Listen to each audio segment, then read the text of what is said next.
정대훈 담임 목사님의 세상을 이롭게 하여라라는 제목의 말씀. 에베소서 5장 8절에서 14절까지의 말씀. 너희가 전에는 어둠이더니 이제는 주 안에서 빛이라. 빛의 자녀들처럼 행하라. 빛의 열매는 모든 착함과 의로움과 진실함에 있느니라. 주를 기쁘시게 할 것이 무엇인가 시험하여 보라. 너희는 열매 없는 어둠의 일에 참여하지 말고 도리어 책망하라. 그들이 은밀히 행하는 것들은 말하기도 부끄러운 것들이라. 그러나 책망을 받는 모든 것은 빛으로 말미암아 드러나나니 드러나는 것마다 빛이니라. 그러므로 이르시기를 잠자는 자여 깨어서 죽은 자들 가운데서 일어나라. 그리스도께서 너에게 비추이시리라 하셨느니라. 아멘. 여러분들은 우리 교회를 어떤 교회로 느끼고 계십니까? 밝고 따뜻한 교회입니까? 아니면 어둡고 냉랭한 교회입니까? 제가 개념을 여쭤봤죠? 최근에 저희 교회를 방문한 여러 분들이 계셨는데 제가 그분들을 교회에 이것저것 안내하면서 한결같이 들었던 말이 있어요. 아, 이 교회는 참 따뜻한 교회인 것 같아요 라는 말을 제가 공통적으로 계속 들었습니다. 속으로 너무 기분이 좋았어요. 근데 이걸 또 밖으로 표현해내면 조금 그럴 것 같아서 제가 속으로만 좋아하고 겉으로는 원래 이 부산이 따뜻한 동네라서 그렇습니다 라고 이야기를 했거든요. 특별히 이제 지난 월요일에 우리 교회를 방문하셨던 분들이 있는데 이분들은 깊은 인상을 가지고 돌아가셨어요. 보통 월요일이면 교회가 이제 문을 닫고 출입을 안 하는 날인데 그날은 또 이 본당에서 이 나라와 민족을 위해서 기도하는 중보기도 팀이 뜨겁게 기도를 하는 장면을 보았고, 또 교회 앞에 화단에 그 꽃을 예쁘게 갖고 오시는 분들이 화기애애한 모습으로 막 그 꽃을 갖고 오는 모습을 또 보았고, 또 우리 교회 어느 권사님께서 이렇게 손님들이 오실 줄 알았으면 내가 집에서 음식이라도 장만해 왔을 텐데요 라고서 이 환영의 인사를 하는 거예요. 그 인사를 듣고 나서 그 분들이 진짜 이 교회 따뜻한 교회다, 밝고 따뜻한 교회다 라는 그런 고백을 하고 돌아가셨습니다. 어떤 청년이 제게 목사님, 제가 지금 배우자를 찾고 있는데 어떤 배우자를 만나면 좋을까요? 라고 물어본다면 저는 이렇게 대답할 것 같아요. 표정이 밝고 마음이 따뜻한 사람을 만나면 됩니다. 또 어떤 사람이 제게 목사님, 제가 지금 교회를 찾고 있는데 어떤 교회를 나가면 좋을까요? 라고 물어본다면 저는 이렇게 대답할 것 같아요. 밝고 따뜻한 교회를 나가면 됩니다. 고민하지 말고 동네 중앙교회로 나오시면 됩니다. 저는 이렇게 대답할 것 같아요. 이처럼 교회와 성도들은 밝고 따뜻한 존재로 살아가도록 하나님께서 만들고 인도하고 계시다라는 것이죠. 우리가 예수님을 만난 이후에 우리의 본질적인 변화가 있었잖아요. 우리 거듭났잖아요. 그 거듭남을 한마디로 표현하자면 빛된 모습으로, 빛의 모습으로 우리가 회복이 되었다라는 것을 말씀하고 있다는 거예요. 그런데 요즘 같은 시대에 이 빛, 교회가 밝고 따뜻한 빛과 같아, 성도들이 참 밝고 따뜻한 빛과 같아 라고 얘기하는 것은 그냥 칭찬의 말로만, 기분 좋으라고 하는 말로만 우리가 끝나서는 안 된다는 거예요. 이 빛의 사명은 매우 엄중한 사명을 가지고 있어요. 매우 중체대한 그 사명과 역할을 가지고 있다라는 것이에요. 예수님께서 산상보훈에서 그 말씀에서 이런 말씀을 하셨어요. 너희는 세상의 빛이라 산 위에 있는 동네가 숨겨지지 못할 것이라. 우리를 빛으로 삼아 주셨다는 거예요. 이 빛의 역할이 무엇이죠? 세상을 드러내야 된다는 거예요. 세상을 밝히 보여줄 수 있어야 된다는 것입니다. 이 어둠 가운데 있는 이 세상 가운데 하나님께서 교회를 통해서 성도들의 모습을 통해서 밝고 따뜻한 빛을 비춰주기를 원하신다는 거예요. 그래서 오늘 말씀은 세상을 이롭게 하여라, 세상을 이롭게 하여라 라는 제목으로 우리가 빛의 사명을 어떻게 감당을 해야 될지, 우리가 그 사명을 통해서 이 세상을 어떻게 드러내고 아름답게 만들어갈 것인지를 함께 생각해 볼 수 있는 시간이 되시기를 바랍니다. 에베소서는 로마 감옥에 갇혀 있는 사도 바울이 이 에베소 교회를 생각하면서 쓴 옥중 서신입니다.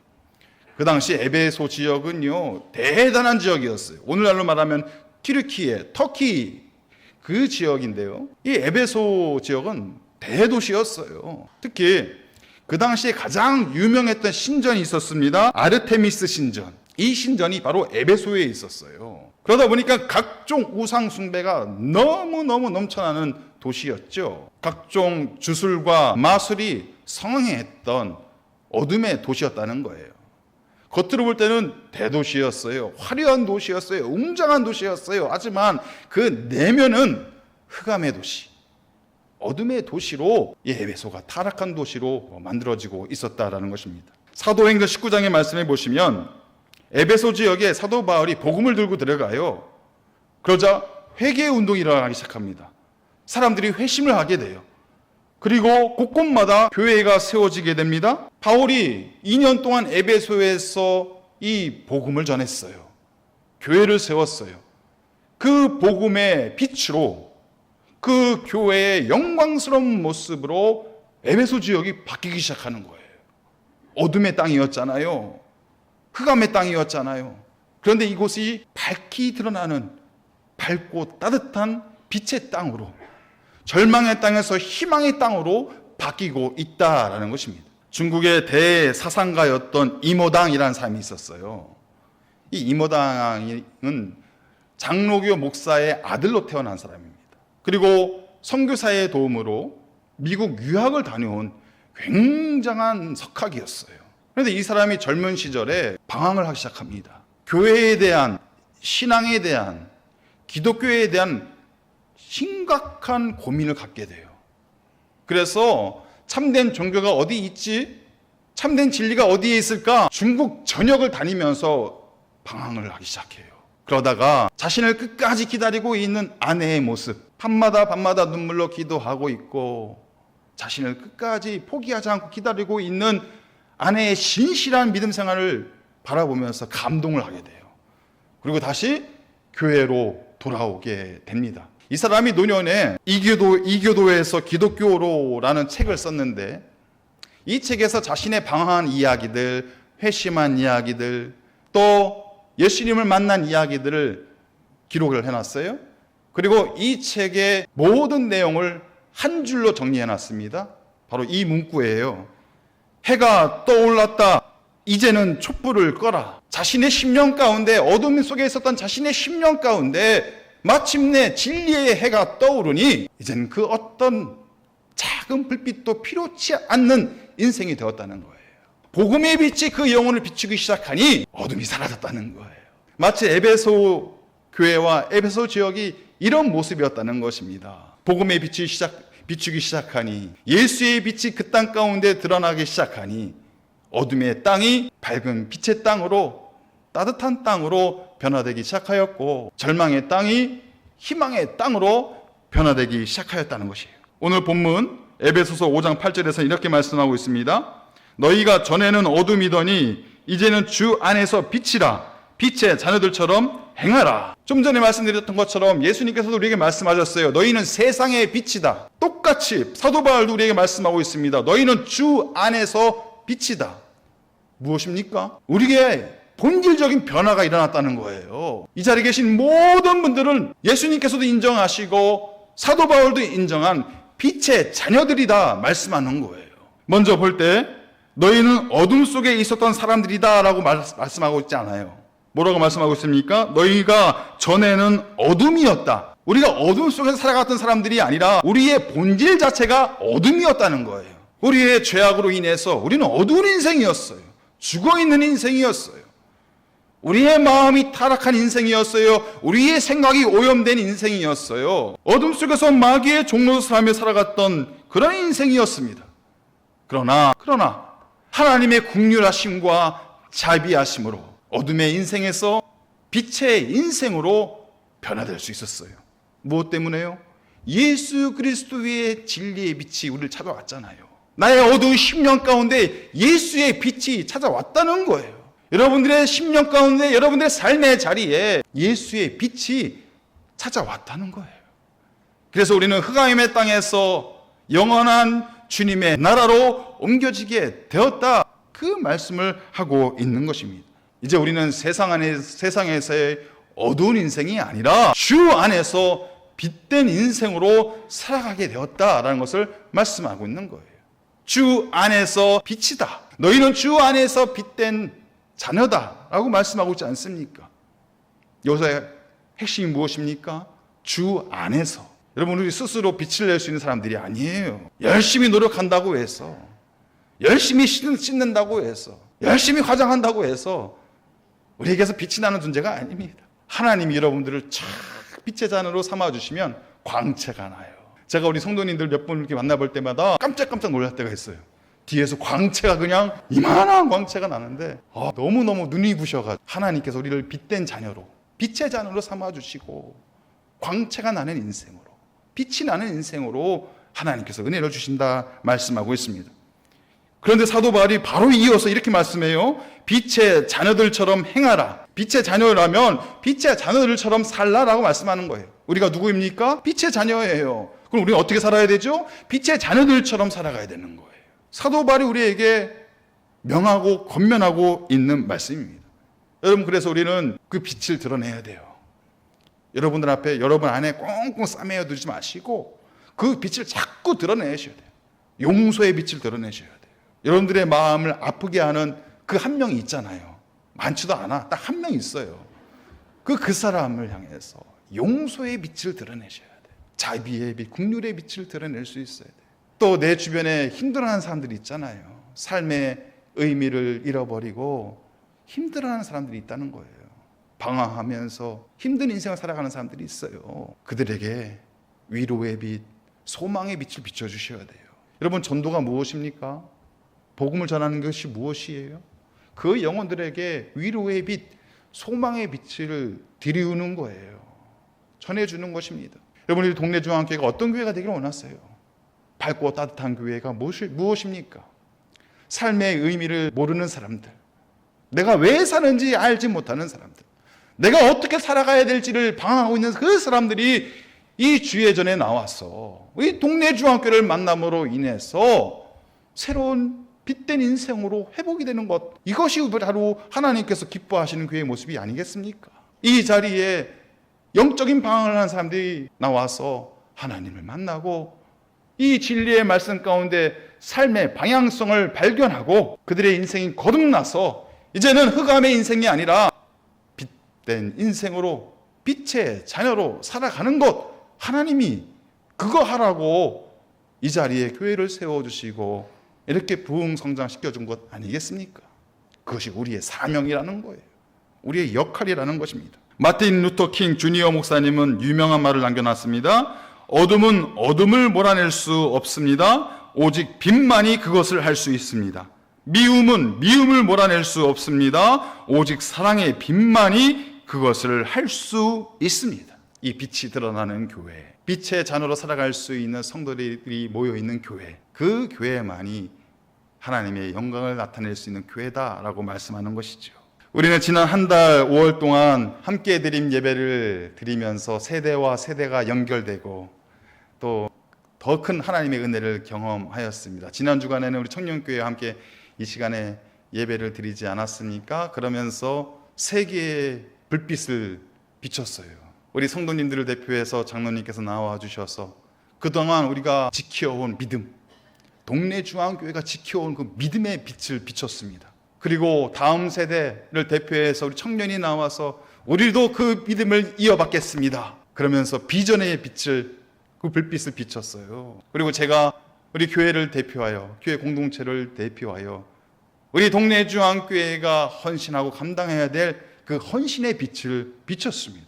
그러면서 우리가 한 마음 한 뜻이 되어서 결단하지 않았습니까? 주님, 이 교회를 밝고 따뜻한 교회로 만들어주심에 감사를 드립니다. 우리 모든 성도들을 빛의 자녀로 세워주셔서 감사합니다. 이 빛의 사명을 감당할 수 있는 교회가 되기를 원합니다. 이 빛을 온 천하에 흘려보낼 수 있는, 비춰낼 수 있는 우리 교회가 되기를 원합니다. 그런 마음으로 우리가 결단하지 않았습니까? 사랑하는 성도 여러분, 이미 주 안에서 빛나는 사람들임을 기억하시길 바랍니다. 여러분들의 삶을 통해서, 여러분들의 모습을 통해서 삶의 의미를 찾지 못하는 사람들이 변화되고, 세상에서 방황하는 심령들이 예수님을 만나게 되고, 이 자리에 나와 함께 빛의 자녀로 기뻐하며 찬양하는 날이 임하게 될 줄 믿습니다. 그러한 빛의 사명을 잘 감당할 수 있는 우리 모두가 되시기를 바랍니다. 그렇다면 우리가 빛된 자녀로서, 빛의 자녀로서 이 세상을 이롭게 하는 일들을 감당할 때 우리에게 필요한 것은 무엇일까? 그 빛의 열매는 과연 무엇일까? 오늘 사도 바울은 9절 말씀에서 이 빛의 열매를 세 가지를 아주 명확하게 정리를 해놨어요. 그것이 무엇입니까? 빛의 열매는 모든 착함과 의로움과 진실함에 있느니라. 먼저 착함의 열매라는 거예요. 이 착함의 원 단어 아가토시네라는 단어가 있습니다. 이것은요, 우리의 온순한 성격만을 이야기하는 것이 아니에요. 성경에서 말하는 착함의 의미는 그래, 너 착해, 너 성격이 온순해, 이런 의미가 아니에요. 여기서 말하는 것은 무엇이냐? 이웃을 향한 적극적인 배려와 섬김의 모습을 말하고 있는 것입니다. 우리가 잘 알고 있는 누가복음 10장에 나오는 선한 사마리아인, 어려움에 빠져 있는 그 이웃을 내가 외면하지 아니하고 직접 나아가서 끝까지 돕고 섬기는 그 모습, 그것이 착함이다라는 것이에요. 제가 참 좋아하는 성품이 있습니다. 배려. 저는 이 배려를 너무 좋아해요. 그래서 배려심이 많은 분들을 보면 제가 꽃배기로 좋아합니다. 그분들과 시간을 보내면 시간이 너무 행복해요. 너무 깊어요. 그런데 이 배려라는 것이요, 그저 착한 성격, 온순한 성격만으로 되는 것이 아니에요. 이 배려가 되기 위해서는요, 상대방을 향한 마음이 열려 있어야 돼요. 상대방을 살필 수 있어야 돼요. 관심이 있어야 돼요. 아, 저 사람이 지금 무엇을 원하고 있는 것이지? 저 사람에게 지금 무엇이 필요한 것이지? 그것을 살필 수 있는 큰 마음, 넓은 마음이 있어야 배려가 나옵니다. 내가 대접받기보다는 내가 저 사람을 위해서 희생하고 양보해야지, 이 마음이 있어야 배려가 된다는 거예요. 사람들이 나에게 맞춰주기보다는 내가 저 사람에게 맞춰줘야지, 내가 이해해야지, 그런 마음이 있어야 배려가 나올 수 있다라는 것입니다. 여러분, 이 모습이 성경에서 말하는 착함의 의미예요. 그 의미를 가지고 우리가 착함의 열매를 맺어야 된다는 것입니다.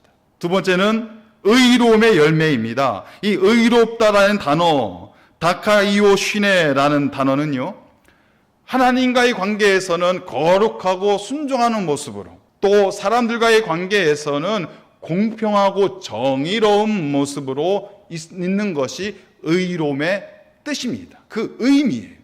그런데 우리는 알잖아요. 우리가 어떤 존재라는 것을. 우리는 우리 스스로 의로워질 수 있는 사람들이 아닙니다. 죄가 너무 많아요. 이 죄를 해결했다 싶으면 또 다른 죄가 내 마음속에서 꿈틀거리는 때가 많이 있어요.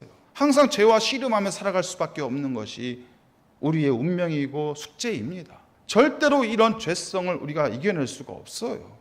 우리 스스로가 벗어날 수가 없다는 거예요. 노력하면 노력할수록 더 깊은 죄의 구렁텅이에 빠질 수밖에 없다라는 거예요. 그러나 우리를 의롭게 해주시는 분이 있어요. 바로 예수 그리스도이십니다. 예수 그리스도만이 우리를 의롭게 하실 수 있는 거예요. 왜냐하면 성경에서 말하는 이 의로움이라는 단어를 완성하신 분이 예수님이시기 때문에, 하나님과의 관계에서 완전한 거룩과 순종을 완성하신 분이 예수님이세요. 그 누구도 이것을 완성할 수가 없습니다. 사람들과의 관계 속에서 공평과 정의를 완성하신 분이 예수님이세요. 예수님만이 의로우신 분이세요.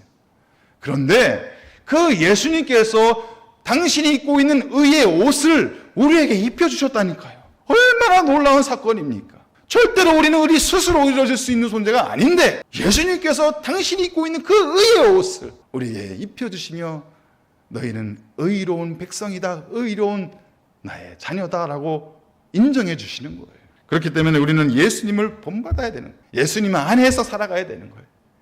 그것이 바로 의로운 사람의 모습인 것입니다.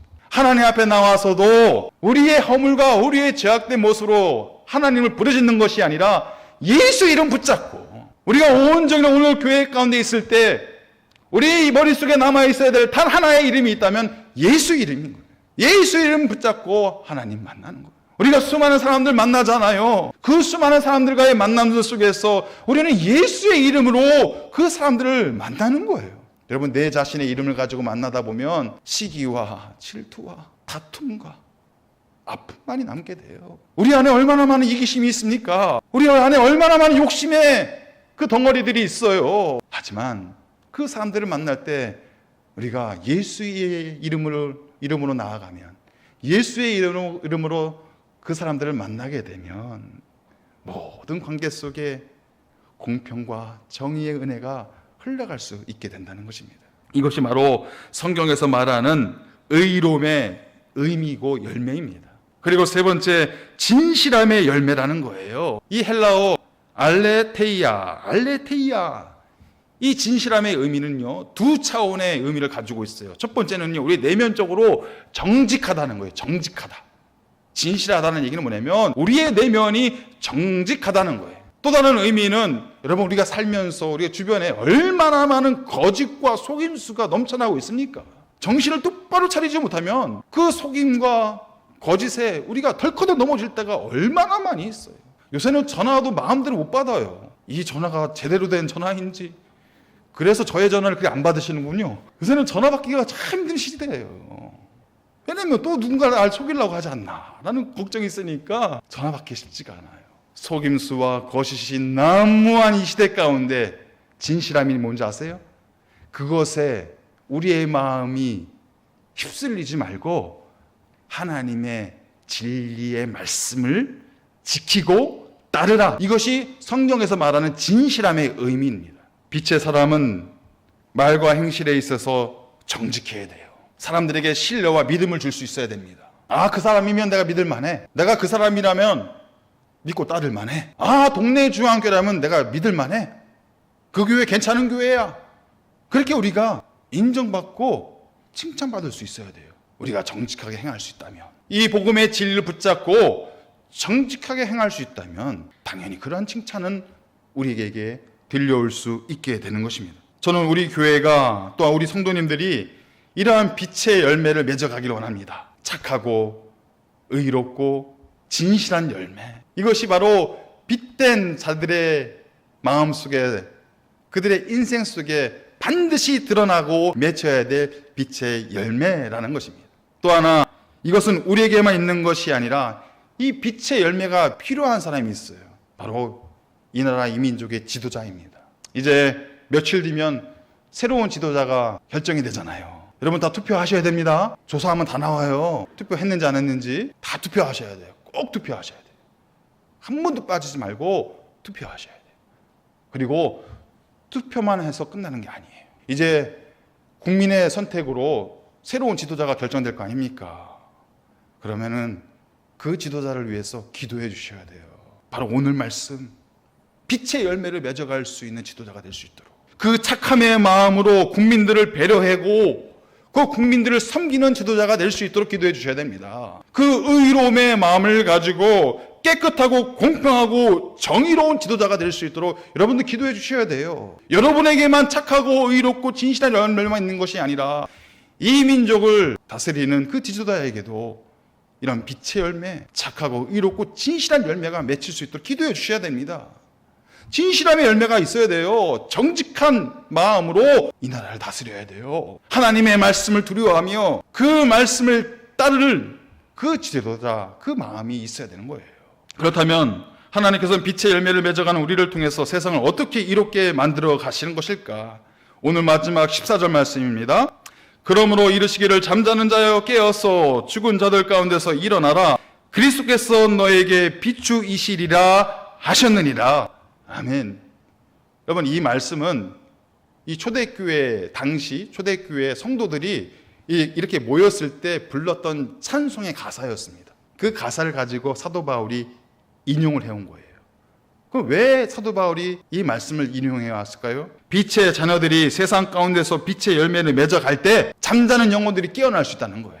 주님을 알지 못하는 영혼들이, 주님을 만나지 못했던 영혼들이 빛의 열매를 맺어가는 교회를 통해서, 성도들을 통해서 예수 그리스도의 빛을 볼 수 있고 만날 수 있게 된다는 거예요.